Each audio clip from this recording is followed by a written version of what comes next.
As Lieutenant Yolanda Williams strolled through the old neighborhood, it was like she never left. Giving out hugs like candy, it seemed she knew everybody. "Hey!" she yelled to a man across the street. "I haven't seen you in forever." Williams grew up in the Potrero Hill area of San Francisco, and it's where she first decided to become a police officer 27 years ago. She was younger then, still idealistic, unaware that 2 decades later she'd be testifying in front of a blue ribbon panel after being racially slurred by another officer.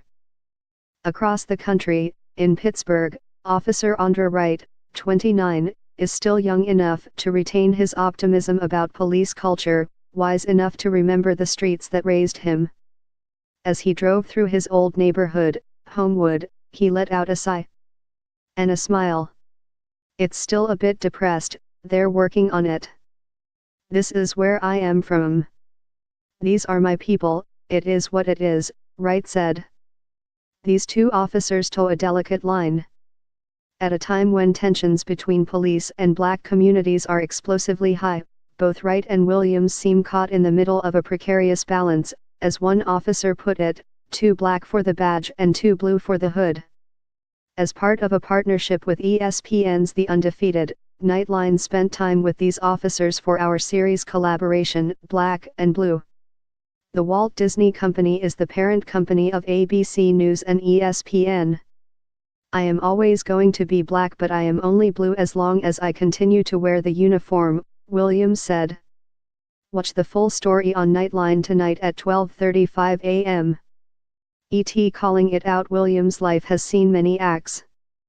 Born and raised in San Francisco, her father was a minister who marched with Martin Luther King Jr. "I got my family values, of course, from my Christian upbringing, and my moral compass comes from there. So it's very easy, in my opinion, for me to treat people with dignity and respect," she told Nightline. But later, her life took a dark turn.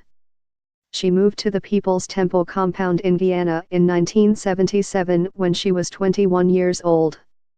She said her parents initially stayed behind.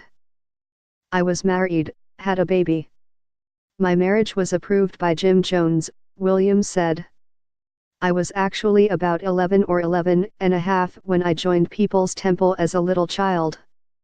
She was eventually able to get a message to her mother, who made her way to Miami to come get her. From there, they moved back to San Francisco.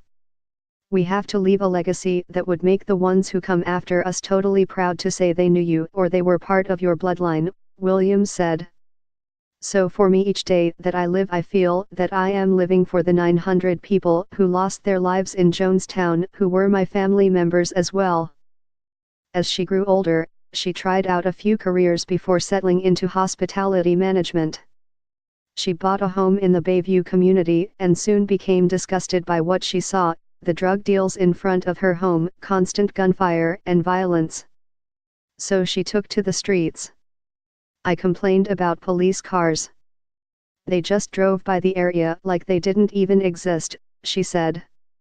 "No one was being responsive to the needs of those of us who were working and actually being good law-abiding citizens."